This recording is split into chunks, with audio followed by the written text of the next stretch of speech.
Good afternoon. Thank you all for joining us this afternoon for the 2012 Deming Lecture. The Deming Lecture Award was established in 1995 to honor the accomplishments of W. Edward Demings, to recognize the accomplishments of the awardee, and to enhance the awareness among the statistical community of the scope and importance of Deming's contributions to our field. I'd like to offer a special thanks to the folks who made this lecture possible with donations. Those are the companies listed here: General Motors, Eastman Kodak, Bandag, Gallery Furniture, Xerox, and the Friends of W. Edwards Deming. Okay. I'm going to take just a few minutes to remember Deming and some of the things that contributions he made to our field and reasons that we're here today for this speech. This lecture.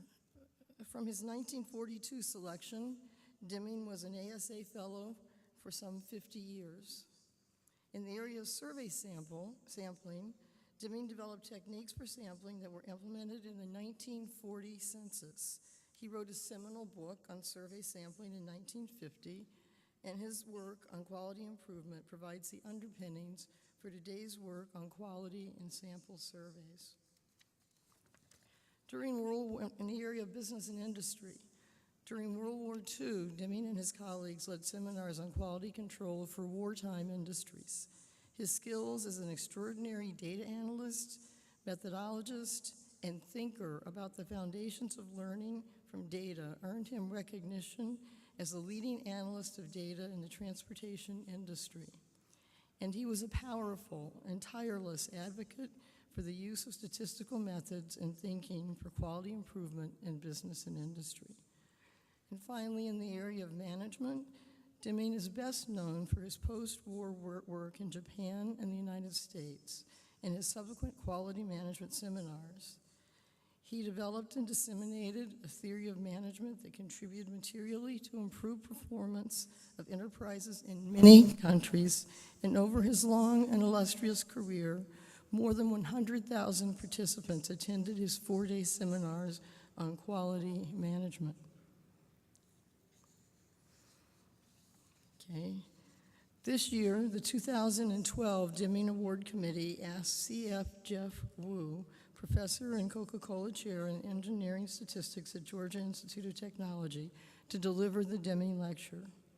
Wu's research contributions span the full range of statistics, from theory to application, and touch many applied domains from sample surveys to nanotechnology. They are notable for their combination of novelty, technical strength, and far-reaching vision. He has made especially significant contributions to experimental design. Wu was born in Taiwan and earned his Bachelor of Science degree in mathematics from National Taiwan University in 1971. After 2 years of compulsory military service, he came to the U.S. to study at University of California, Berkeley, and earned his PhD in statistics in 1976.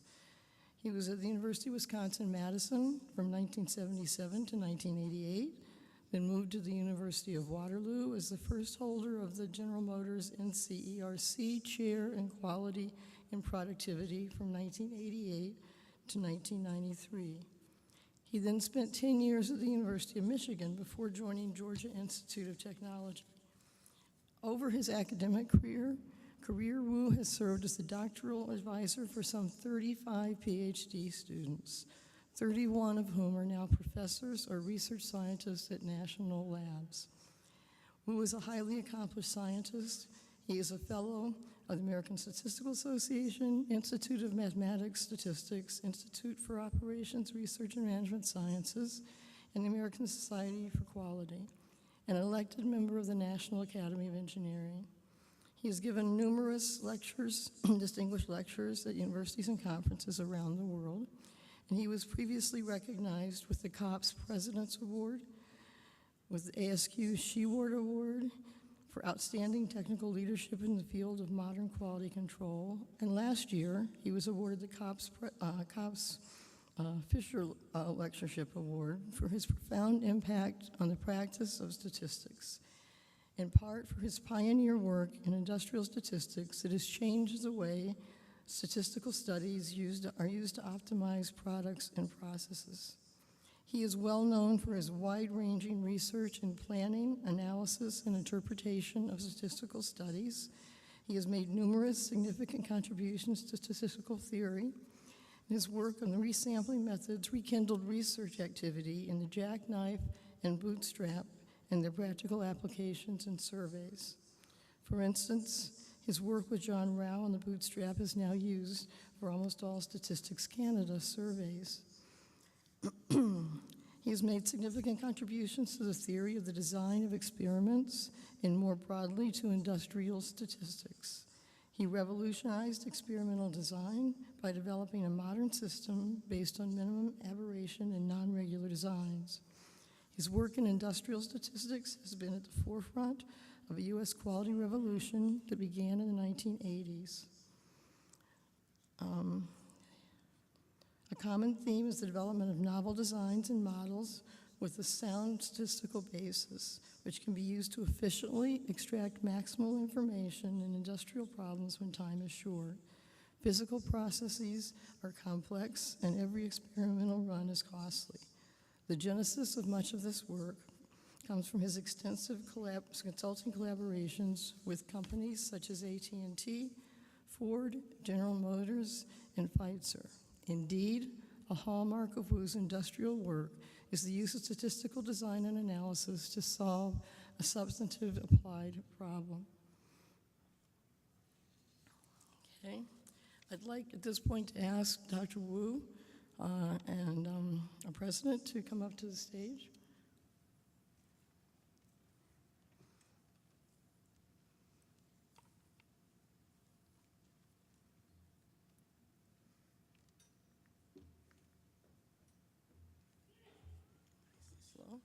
Sure.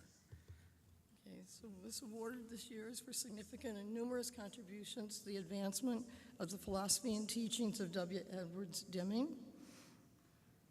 And the text here is the text that is on the plaque that he's about to receive.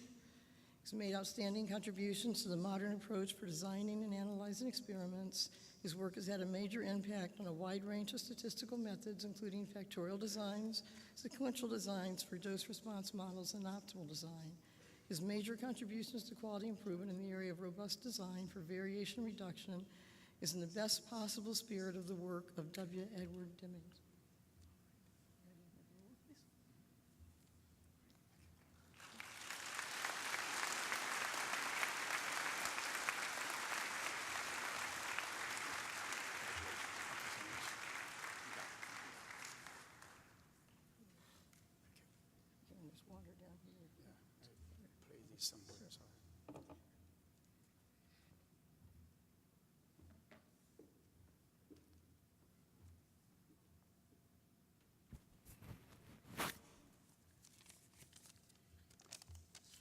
Yeah, let me say more than a few words.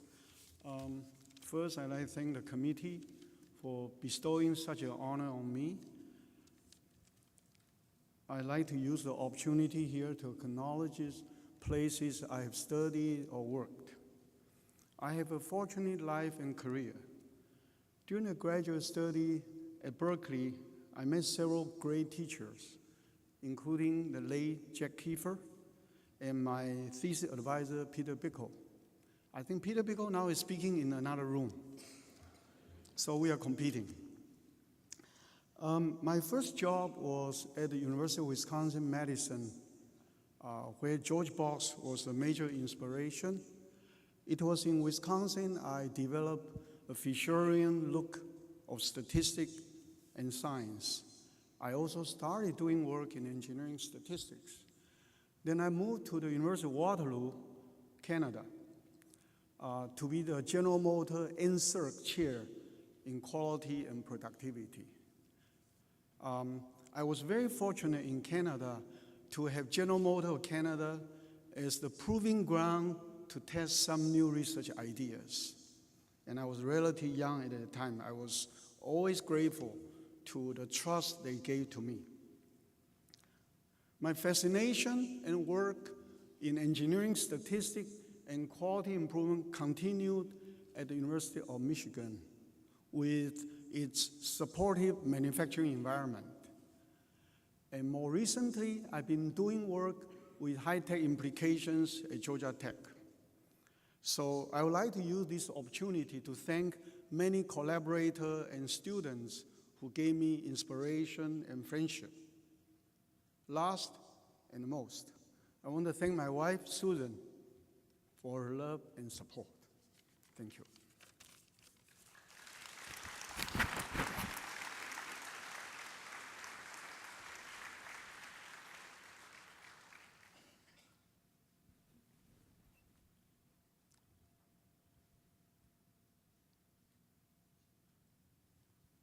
Okay, so let me start my lecture. Okay, I was waiting for that. I will start with the legacy of Schuhart and Deming. Then I move to the main part of my talk on robust parameter design.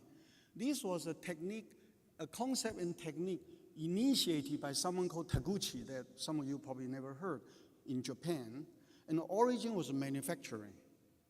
Then I would present two extensions in two different directions. One called operating windows, one is robust design combined with feedback control. So far, all these methodologies are data-based or statistical. But often in solving engineering or scientific problems, you need to bring in the physical knowledge. So how do you bring the physical knowledge to solve quality problems? That's the topic. My last one is how do we address or tackle the challenges in advanced manufacturing? This will be brief, but I'll present some examples and pose some challenges. Schuhart developed a statistical process control, or called SPC, to quickly detect if a process is out of control. In order to do that, Schuhart classified the process variabilities into two types. The first type is called common cause. This will be sort of natural variation. It's sort of part of the process variation, okay? So if this is the only cause, it's in control. So for example, you have this control chart, and let's say it's one auto company I won't name now, and you know the reason later. And this one is within control. Now, if you have another chart, well, I just realized General Motors gave some money to Deming Lecture. So you pretend this is Ford Motor or Chrysler, okay? It's too late for me to change. I saw it just 2 minutes ago. So in this case, you can see the variability is much wider, but it's still within the control limit because it's part of its own variability. Okay, so it's still in control. The real novelty is the second type, called special cause. Actually, in Schuhart's original terminology, let me put away. Schuhart called them chance causes and assignable causes. So if you identify or have special causes, then the process is out of control. Well, and in order to do that, the tool is statistical. So you draw a control chart and up to I think I should not use the laser pointer. Up to a certain point, the process is in control. They can see that 2 points being flagged out of control limit. That means it's out of control. That's a statistical tool, very fast, data-driven, but then that would sort of prompt the process engineer or others to look into whether there are some special causes. And you can root out the causes to reduce the variation. Schuhart was an American physicist, mathematician, and statistician. In those days, statistics was not a separate discipline. So most of people learn statistics in the later part of their career. He developed SPC while working for Western Electric, or later called Bell Telephone. What's really interesting is that Schuhart's original 1924 work was in a one-page memo, not a 40 or 50-page paper in the Annals or JSM. JSM probably doesn't publish 50 pages. Okay. And out of this one-page memo, 1/3 is a control chart. So he really had 2/3 of the page to write something. This is really a good example for the young people to, to emulate, right? Very important paper and, small number of pages. Okay. The background for Schuhart's work was to tackle manufacturing variation, because in the telephone company, you had to bury thousands of miles of cable underground. Okay? So you want to ensure the cables function well, and these are many, many cables. So the manufacturing process need to have a good statistical method. And this was the background for this issue. Okay, so now I want to give you my first take-home message, that at least for those in statistics and do not know engineering statistics, SPC should be viewed more as a scientific methodology than a charting technique. Some people I notice the graduate students, they think control chart is doing the probability calculation to determine the control limit. That's part of that. It is the scientific methodology that is the most important. Okay. Sometimes I would test PhD students this question. I found out many of them fail to give good answer.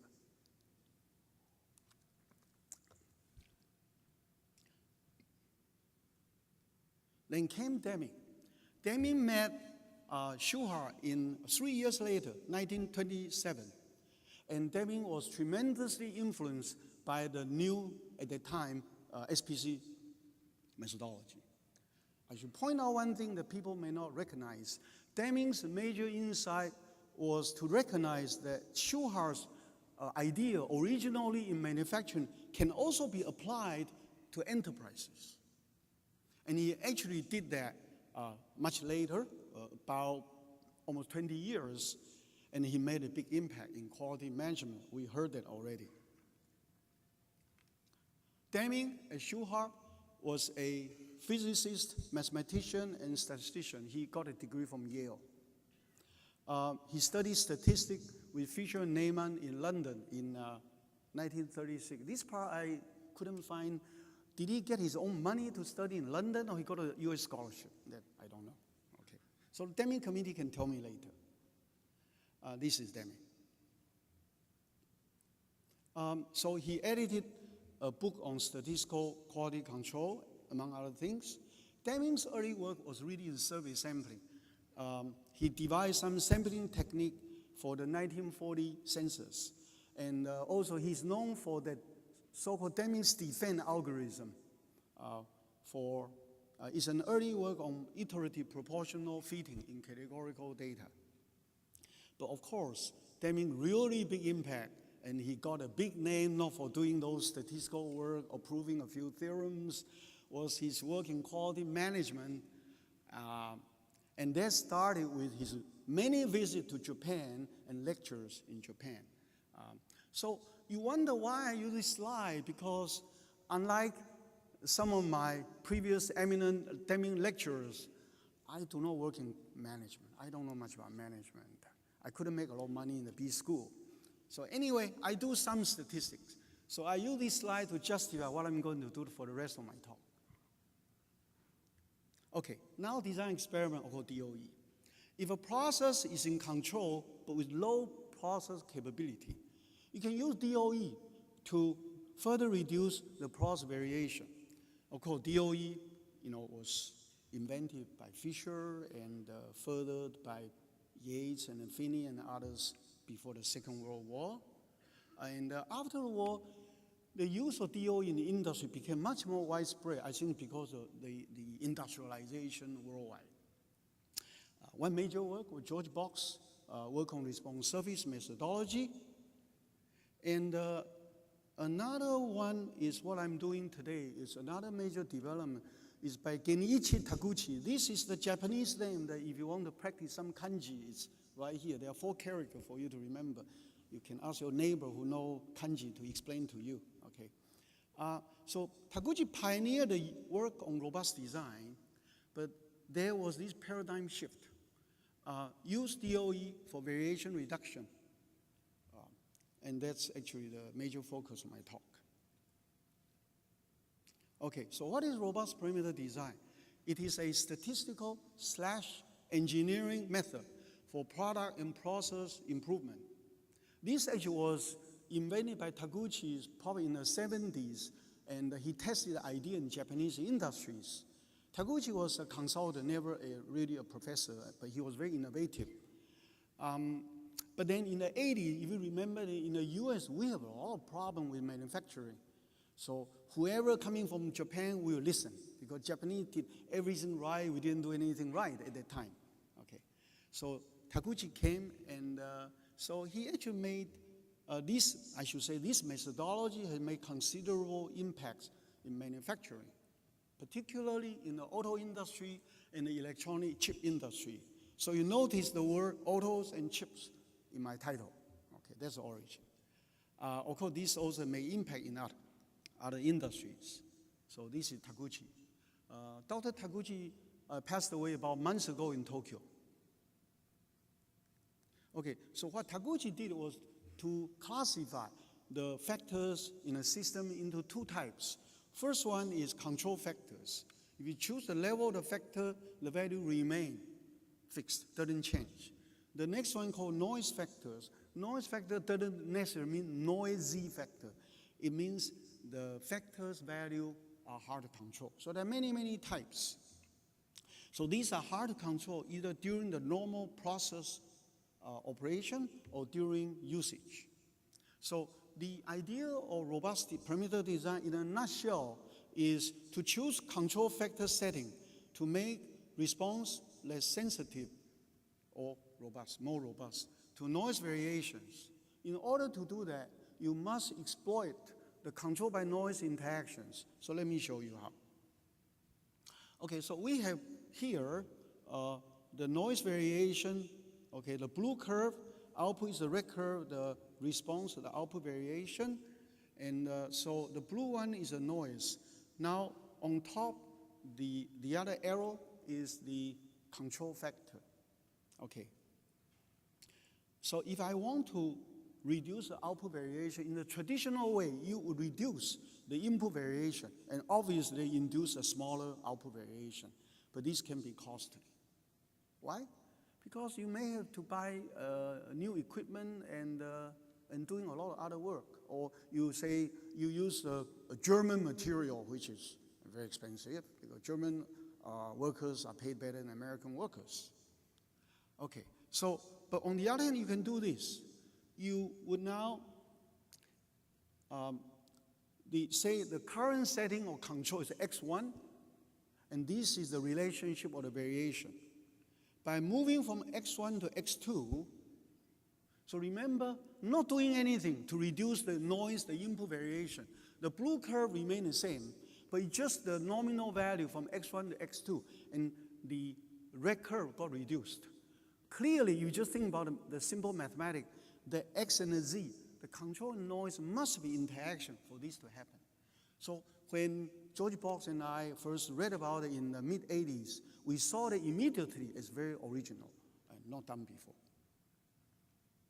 Okay, so this robust design actually has several aspects that are new. First, the emphasis shifts from location effect estimation, for example, in ANOVA, in Fisher's work, is location effect estimation, to dispersion effect estimation and also variation reduction. This is a bit more technical. The control and noise factors are treated differently.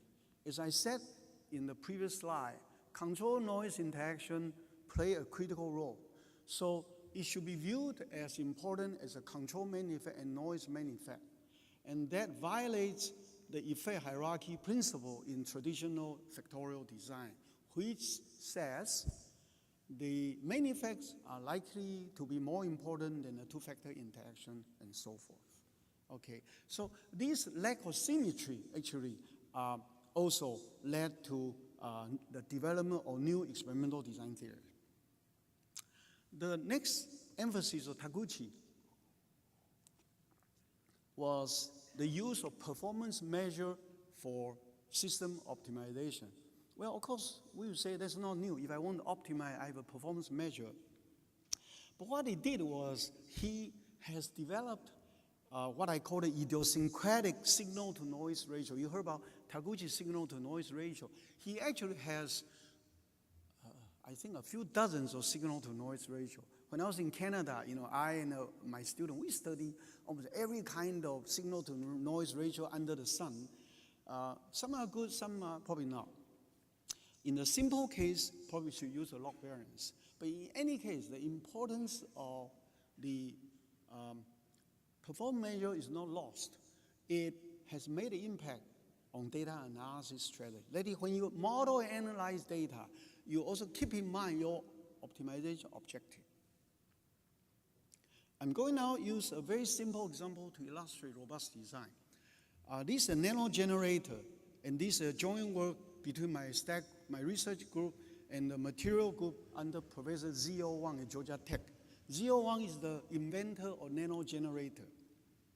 So you have those nano wires, and you have that tip. When you move the tip, brush the tip across the nano wires, and then through this device, the mechanical energy being converted into electric output and create a nano generator. So one complaint was the output voltage was unstable. So we use a reasonably simple design experiment with two control factors, the normal force and the scanning speed of the tips, okay? And to just remind you, these are the tips. And the noise factor actually is to try to study how the tip abrasion, when you use a tip over time, well, actually tip is a simulation or actual usage, like in the battlefield, but I won't have time to go into that. How would that affect, over time, the output voltage? We decline a lot, then it's not robust. Okay, so with the first 50 scan in one area of the nano wire, and then the wire probably being damaged, you move to another new area and the same device for the next 50 scans. Well, after the data analysis, we identify the setting 137 and 40. These are the red dots, okay? Compared with the blue one is 120 and 30.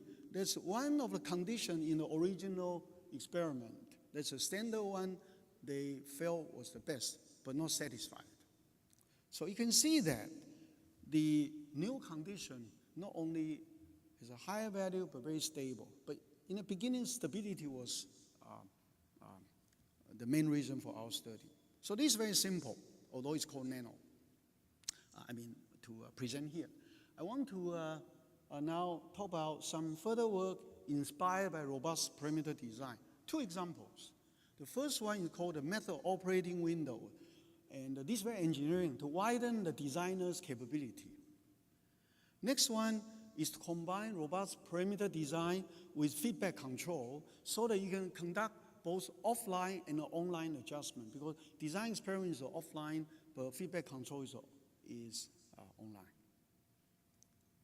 Okay, method operating window. Operating window is defined as the boundary of a critical parameter at which certain failure modes are excited. This was actually developed by someone called Don Clausing. I think even engineering statisticians, a lot of people don't know. So this group probably never heard. But this is cool. I'm going to explain why. He spent all career at Xerox. Then after retirement, he went to MIT to teach. And Taguchi also done some work. So here's an engineering approach. Identify a critical parameter. Its low value will lead to one failure mode, and it's a high value to another failure mode. Then measure the operating window at different design settings. Choose one design that maximizes the operating window. Okay, let me use this example to illustrate. So this is a paper feeder example. You can see the spring supporting that stack of papers, and there's a roller, and then there's a transport. That one is skipped here to transport the paper to be printed. There are two failure modes. Misfeed, it failed to feed a sheet. Multi-feed, it feeds more than one sheet. This is more serious because the machine gets jammed, and you probably recall before now we had this wonderful machine. Even a few years ago, often people get jammed and you don't know what to do. You scream and kick the machine, and to no avail. Okay, so the standard approach is, say, feed 1,000 sheets of paper for a given design setting. Then you record the number of multi-feeds, the misfeeds, and number of multi-feeds. And you repeat it for other settings. Then you choose one that minimizes both numbers. Well, there are problems about this approach.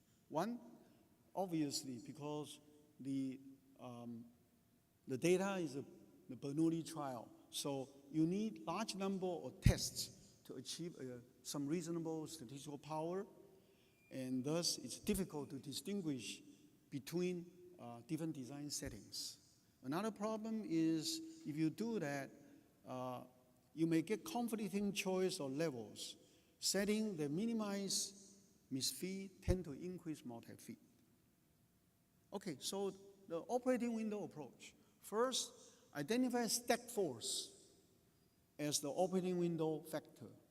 And this is actually very easy to measure. In any engineering, if you do an experiment, those parameter or cofactor need to be easy to measure. Otherwise, defeat the purpose. A small force leads to misfeed, and a larger force leads to multi-feed. And the middle one is the operating window. Well, that's the concept. But there's no clear boundary separating the failure modes. Of course, we can use statistics. This is why statistics are all powerful nowadays, right? You can define the lower limit L as the force at which 50% of misfeed occurs, and the upper limit at the 50% for multi-feed to occur. Okay, well, still, there's no procedure. So when Taguchi saw Clausen's ideas, engineering idea, he formalized and developed a two-step procedure. Step one is to find a control factor setting to maximize the signal-to-noise ratio in red, and that defined as minus log of the summation Li squared times summation 1 over Ui squared. So when I first look at that, it sounds a bit strange, but we know that just simple algebra. If you maximize this expression, it amounts to choosing lower L value, the lower limit, and a higher Ui values. But why this form? Of course, those who know Taguchi, he liked to use these things. But this one didn't look too bad, actually. I thought this was quite reasonable, but there's no theoretical justification. His second step is adjust the operating window factor to the middle of the operating window. But the method lacks a theoretical justification. Okay, so in the paper in 2002 with now my colleague at Georgia Tech, Roshan Joseph, but that was his University of Michigan thesis, actually, part of his thesis. Under some probability models for the failure modes and a specific loss function, we show that a rigorous two-step procedure lead to performance measure very similar to Taguchi's signal-to-noise ratio. Actually, it's a broader class that we derived, including his original. Well, it's not that trivial because it was Roshan's idea. Of course, typically you work with students did a lot more work. You have to be very clever to find a specific loss function in order to do that. And why is that? Because Taguchi signal-to-noise will look quite reasonable, so we want to at least reproduce that. But in the process of doing that, we've done more. That is, we have gone beyond the original engineering procedure. This is a statistical procedure. Remember, it's more powerful. It allows you to model data and run estimation and also give inference. So I'm going to use the same example to illustrate how we do that. Okay, so this one data set This actually in a 2004 technometry paper. And the reason is, in 2002, we had the paper in Journal of Quality Technology, but we didn't have a really nice industrial data. So 2002, I went to Tokyo. I was giving a talk, and in my audience, I mean, in Japan, a lot of people are from industry. I mean, they think quality control is very important. A lot of industrialists in the audience. And I told them I had this perhaps wonderful theory, but I didn't have any good large industrial data. And Dr. Tatebayashi, he's a director of research at Fuji Xerox. He said, oh, Professor Wu, no problem. I have this huge data I'm going to share with you. So in this data, there are a few, quite a few, 5, 6, or 7 control factors, like angle, speed, and others. The noise factor is the stack of paper, whether full stack or low stack.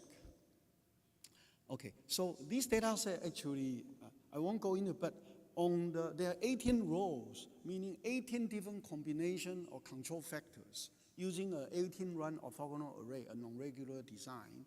But if you look those things, these take a lot of time to run. So low stack and high stack. And for every stack, you choose the stack force. For the misfeed, you choose lower values of the stack force because you want to generate misfeed. But for multi-feed, you need to choose a different range of the stack force to generate multi-feeds. And you run 5 sheets. So if you have sharp eyes, you can see that the number are from 0 to 5, 5 being multi-feed or 0. So this is huge data that we got. Okay. So skip all the details, all the statistical modeling that. In the end, you can see the original, they use the Taguchi procedure. This is the operating window width, the one, the black curve. And they're using our enhanced method, we can find new settings where the operating window is much wider. Of course, this was after we saw the data. We couldn't go back to Tokyo and ask them to rerun the experiment, but there was at least the result. And there are other operating window factors. I just spent 1 minute on one. If you do wave soldering in electronics, if the soldering temperature is very high, you create bridges or the circuit. If you, or the bumps or others. But if the temperature is very low, you get voids, and neither one is good. So you can see that this one is an operating window. And there are other examples. Okay. Robust perimeter design with feedback control. What we want to do is to develop a unified and integrated approach to obtain the best control strategy using perimeter design. This is joint work with Tirthankar Dasgupta, who is now working at Harvard, and this came from his Georgia Tech doctoral thesis, part of his doctoral thesis. I should point out the first work combining robust design and control engineering was by Roshan Joseph, the first author of the previous work. And this was 2003 Technometrics. Okay. So we have 2 strategies for variation reduction. The left-hand side is robust design, it's offline. It's a one-time activity, limited applicability. However, being a design and being able to study the causal relationship, that you can potentially reduce improve the process fundamentally. On the other hand, if this process being run over time, you really want to reduce the errors or increase the quality or the output. So you do online process improvement. It's a continuous activity. Okay. There are 2 types, feedback, feed-forward. So what we want to do is to combine the robust perimeter design and feedback control into one unified setting. Okay, so I'm using this one to explain the idea. On the left-hand side, control factor, noise factor, these are the common one in perimeter robust design. But now let's look at the right-hand side. In this case, you have these, by the way, Tirthankar gave me this picture. I think he purposely gave me a very low-tech looking pictures. Okay. We have the data later. Okay. So these are packing experiment to pack say, material like salt or other chemical into bags. But there is a target value. For example, a bag of 50 pounds. Okay. However, when you run, say, one run, YT is the actual weight of the bag. So you measure that, and then you look at the difference between YT and target, and there's an error. Okay. And you do that for, current and previous runs. They feed all these errors through a control equation at the bottom, use a controller to choose adjustment factors. Okay. So the statistical work is to find optimal settings of the control factors. These are the offline activity, and also to estimate or identify the optimal parameters in the control equation. That's the online activity. So these are the two activities. Now let's do the real example. So we have this packing experiment. They are actually, these are real data. Oh, by the way, this is interesting. Normally, when you admit a graduate student, and the student will come with a mastery of measure theory, central limit theorems. But these two Indian students, Titanga and Roshan, they came in not only with that, they came in with their own data because they work in India for several years. So when we start working, he said, oh, but I have data from India. These are the data from India. 14 control factors, 1 noise factor. The target weight is 50 pounds. And this process has a feeding of called the main feed and the dribble feed. One is coarser, there's a misspelling, but it's PDF, I couldn't change, sorry. And finer, okay, feed. Now, so target 50, if the particular bag that you weigh is 49.5 pounds, then you have a deficit of ½ pound. Okay, now you feed it through the control equation. The control equation we use is so-called discrete PI control, P proportional, I integral, PI control. So in this particular data set, only the coefficient for the integral appear, the Ki is 0.1. Okay, well, to simplify it, actually, the real data is not 0.1. So what you do now is 0.1 times minus 0.5 is minus 0.05. So you would now, the adjustment value should be 0.05 to increase by that. And you apply the both to the main feed and the dribble feed. And you keep doing that run by run, you can get process into control. But more than that, you have a long-term reduced process variation. Okay, so the real data. In this experiment, before they ran robust design, the process variation about 0.12. They ran robust design without online control, without feedback, and was reduced to only to 25%. So if when you run design experiment, even very simple things, you really produce magic. You don't get a tenure or win an award, but it's very effective. So it's now 0.03. Well, the next one is hypothetical because we got the data in Georgia, in Atlanta, not in Bangalore, India anymore. But if we combine, use a new methodology that combine feedback and the robust design, we could have further reduced the variation by half to 0.016. Okay. Now I'm going to move to the next topic. So far, all this work I presented are data-based or data-driven. That is, they are statistical. But in a lot of engineering problems, you have knowledge, engineering knowledge or physical science knowledge. How do you incorporate those things into quality improvement? Okay, let's look at this picture. On the top, we have quality management. They will oversee the whole operation, say this manufacturing operation. On the left-hand side, you have, say we use design experiment to design the manufacturing process or the product. The right-hand side, where you have the a product being produced, you monitor, online monitor, and use SPC. But the middle one, whether it's the engineering process or maybe even a product part, there's a lot of engineering or physical sciences. How do we bring the knowledge into that? Okay, and this actually was developed by my colleague, Professor Jian Xi. It's called IPQI, In-Process Quality Improvement.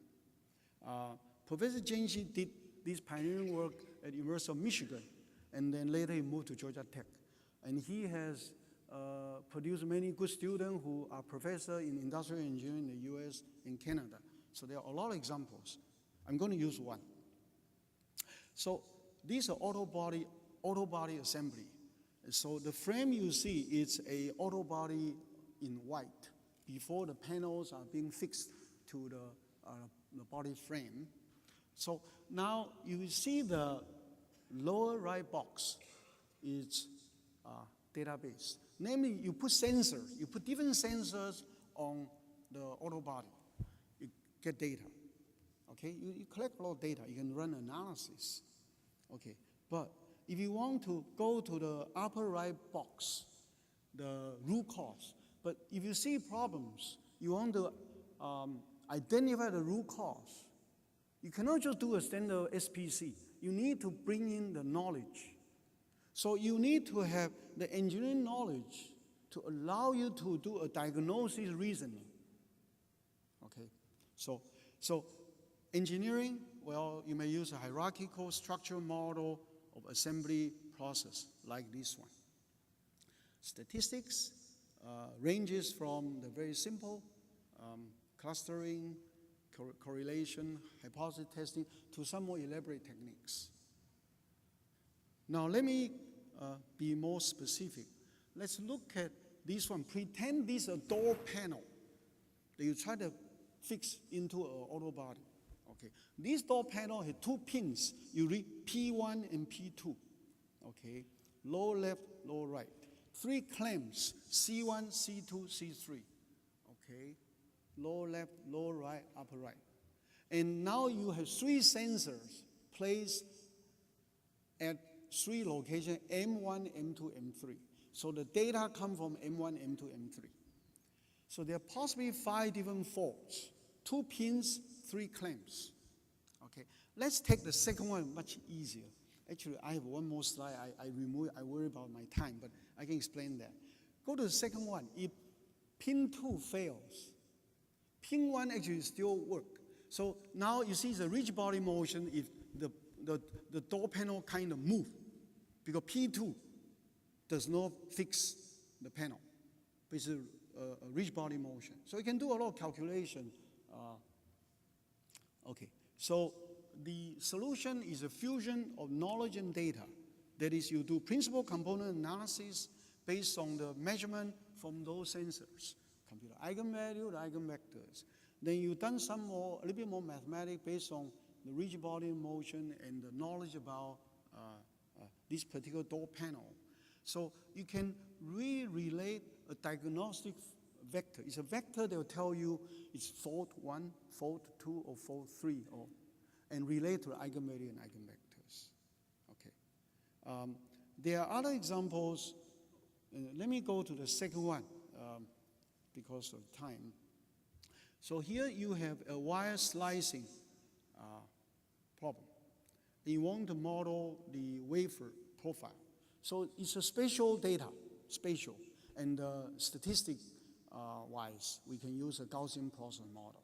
But it's more than that, because the wire slicing itself has an engineering knowledge. There's some dynamics. So you have to bring the dynamic model together with the Gaussian process model to solve problems. Well, there are many, many examples. I mean, you go to, there are a lot of examples, successful ones. Okay, now I'm going to move from physical knowledge to physical data. And so this is a big subject. I'm limited my focus on something much simpler. Simulation experiments have been widely used in lieu of physical experiments because the latter are more expensive, time-consuming, and sometimes only observable when rare events like big flooding or hurricane happen. Okay, simulation experiment can be indispensable in quality improvement, especially if there are very few physical data, like, as I said, some rare events, or when the product in reliability engineering, usually the reliability is very high.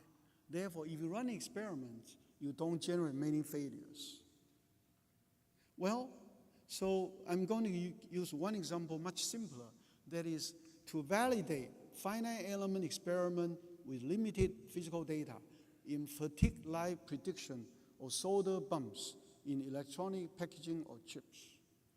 Well, you are still alert, Tuesday afternoon. You remember the title of my talk. Now I have covered an auto, a nano, and now a chip. So I delivered 3 out of 4. Okay. This engineering work is joined with, the first 2 are from mechanical engineering, the experiment, and the next 2 is me and Professor Ying Hung, now is professor at Rutgers. And these appear in the IEEE transaction on advanced packaging. So the purpose was to study the effect of warpage of the packaging on solder bumps fatigue. If there's a fatigue, if the probability of the fatigue is very high, then something is wrong, and you need to probably redesign the packaging operation. Okay, so there are different warpage, like convex and concave, and also the degree of maximum warpage. The 2 packages being studied, and also where the packages are placed on the printed wiring board, PWB. Okay, so these are the factors. Okay, so these are the number of 5 factors. The last one is the material for solder bump. So the output of the finite element simulation is fatigue life estimation of solder bumps in cycles. And so based on this factorial design, 84 runs were conducted. I remember this guy, first author, actually was in my design experiment class. He wanted to meet with me, but there are a lot of students want to meet with me, so I didn't give him very high priority. I only so many office hours. But then he said, Professor Wu, I have a finite element simulation, and I also would run physical experiment. Oh my God, suddenly my eye opened. And I said, okay, I'll meet you tomorrow. Okay. And from the point we did the work. But also he used the physical test to verify and correlate finite element simulation result. So this is that particular one, the machine, that you have to subject the package from low temperature to high temperature, repeat, up, down, up, down. And then at a certain moment, when you measure the resistance value of solder bump, if it's below certain value, fails. Okay. So now here the data. So the data, the red dots are the physical result, physical test. The black one are finite element simulation. So when I first saw the data from my student, my stats student, I said, how come the physical data only one side? You notice on the left side data, right, the red dot. How come nothing on the right? The left is concave packaging. Let me go ahead and show you. It's this type of concave. And the story, and I guarantee you the real story. Apparently the student worked very hard on the physical test. Then guess what? The machine broke down. Okay, he couldn't do that. Well, the good news, you can still run finite element simulation. I mean, remember we have many computers. If one computer doesn't work, you go to another computer. So he actually managed to run 84 finite elements. Now let's look at the data on the left side. You can see there's sort of a linear shift from the black points to the red points. So now we want to build a physical, a model based on simulation, output, and physical data. So step one is only fit a Kriging method. This is based on Gaussian process model. To model the finite element data. It looks linear, it's not, because that inverse is data-driven. Okay, so I won't go into that. But then what do? You calibrate the fitting model with the physical data. And so there are two terms in blue that you can see. This is the linear adjustment, move up. Okay, so that's one. Well, I don't think we can publish a paper in IEEE unless we can show that this condition indeed good. So what we did was we chose 4 new settings, the 4 untried settings, these 4 settings. First, we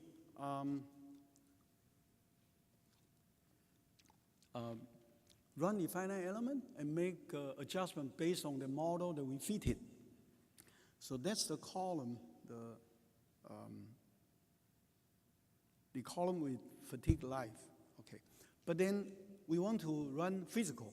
And the good news is by the time the machine was repaired, okay, so he ran these 4. And you can see the difference between them.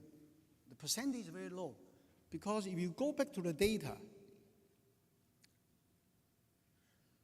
and if you took a quick calculation sort of mentally, the finite element alone, the percent error from the physical is much larger, 15, 20% or more.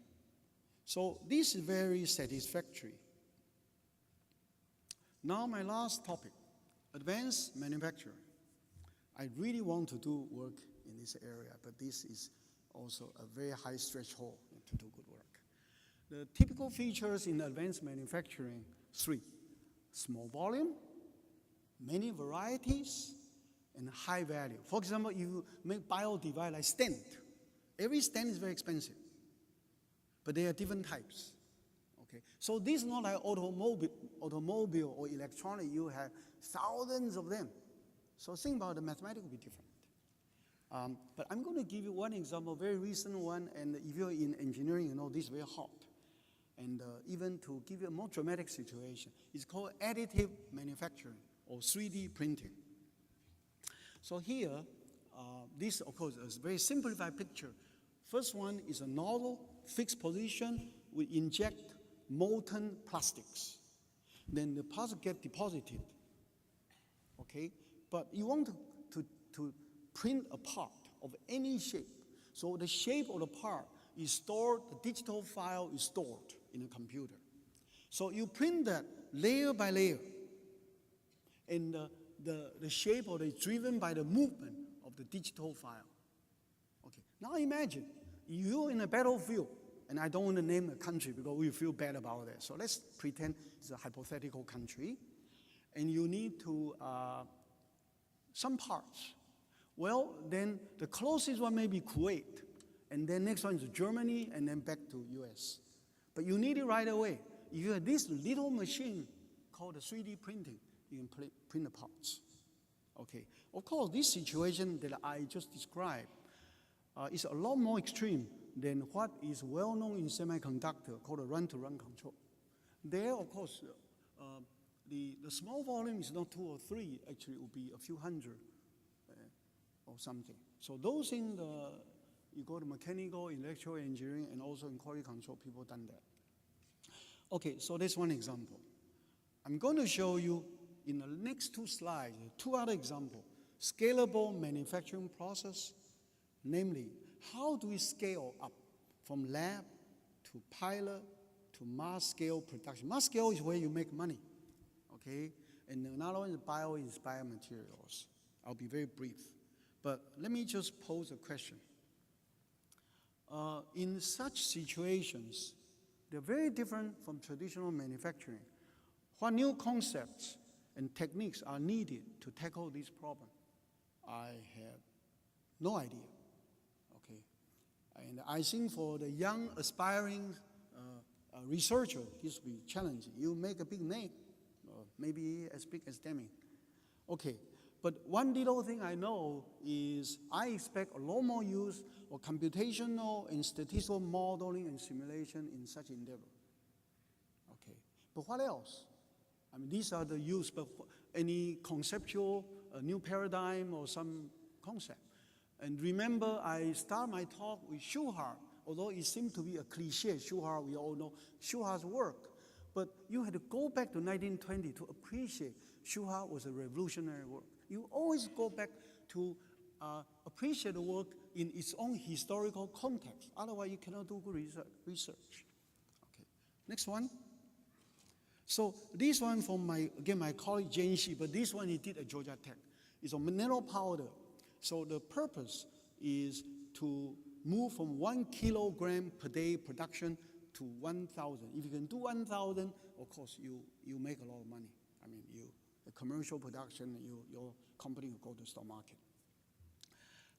Well, there are a lot of challenges, but I'll point to the statistical audience. You look at the 3 bullets, the nanometrology.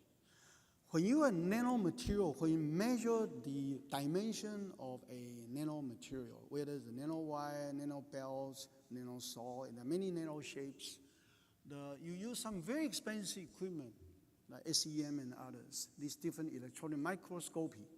Still, the measurement error is very large. So it can be, the metrology error can be as large as 50 to 100%. You say, why? It's because what you try to measure is very small. And even with those good equipment, that is not very well controlled. On the other hand, if you go back to the autos and the chips, the traditional manufacturing, the metrology error, 5 to 15% and very manageable. Let me go to the last bullet, process control capability. So if you have manufacturing process, you want to have a way to measure the process capability. Now you face the fundamental question here. How do you define tolerance? It's not like in the mechanical, electrical, you can define a tolerance. How do you define? Of course, this is because mostly due to our lack of understanding, and we probably don't have good technology in nano. But again, if you want to do statistical work, you first need a very fundamental question. My last slide before the summary is biomanufacturing. I must confess, I don't know this field. But recall that in my title, I have 4 buzzwords. I still miss one, the bio, right? So this is my token slide in order to deliver my promise. But I would say that when you have living cells, and it's very well known, the cell-to-cell, the sample-to-sample variation is much larger, very much uncontrollable, and worse than the others.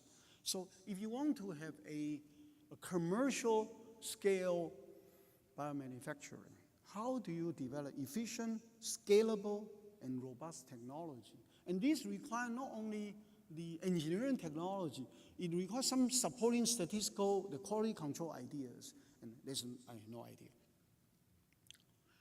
Okay, now let me wrap up.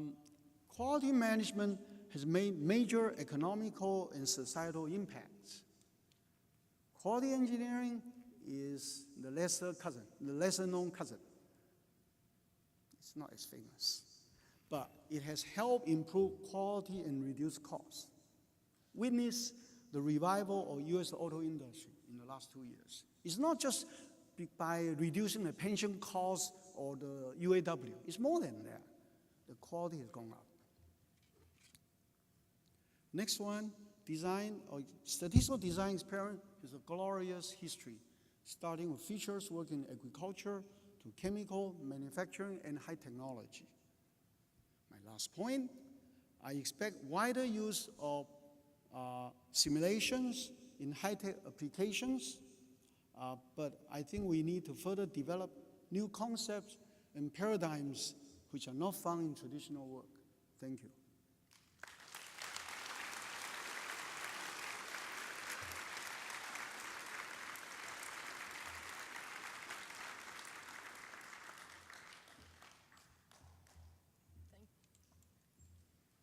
Thank you very much. And we have microphones on both sides. We have time for a few questions. So I see someone here on this side. Yeah, hi. Could you, I'm sorry, could you please, when you ask a question, introduce yourself and say where you're from? I'm Michael Chernick from Lankinow Institute for Medical Research. We do some nanotechnology stuff. I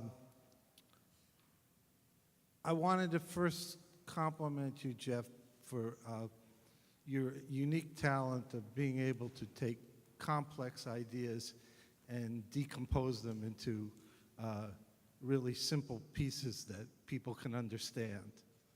I saw a lot of that today. Secondly, I wanted to say that I thought that I really like the way you show how theory and paradigms have evolved over time to bring us to where we are. And I just wanted to make one little critical remark, which was that on the 1939 book that Deming edited, you neglected to mention that it was Schuhart's book. Lastly, I want to ask one question, and that would be, I think we saw kind of a wow factor here. There were several really amazing examples of success with robust design and some of the other things, the new things that are going on. And I'm just wondering to what extent you cherry-pick those examples, and what do you typically find in practice in industry? And I should end by saying that I very much appreciate the fact that you take really great theoretical work, which is kind of hidden behind the scenes here, and apply it in a very practical and reasonable way. Thank you. I think Mike's mostly his comments. Here the question, the last one, that's again very general. You see, especially in the statistical community, the fashions. So, young people follow fashions. Well, in my career, I don't follow fashion. If I believe in something, I continue doing. Robust design may not be in fashion now, but of course, the standard way of doing, that we've seen in textbook, including my book with Mike Hamada and others. But if you look for new applications, you're going to find something new. This is the reason I chose operating window and the feedback control as example. There are many others I can share with you in private. And I don't even give to my students because I worry that they will not get a job interview. Okay. Thank you.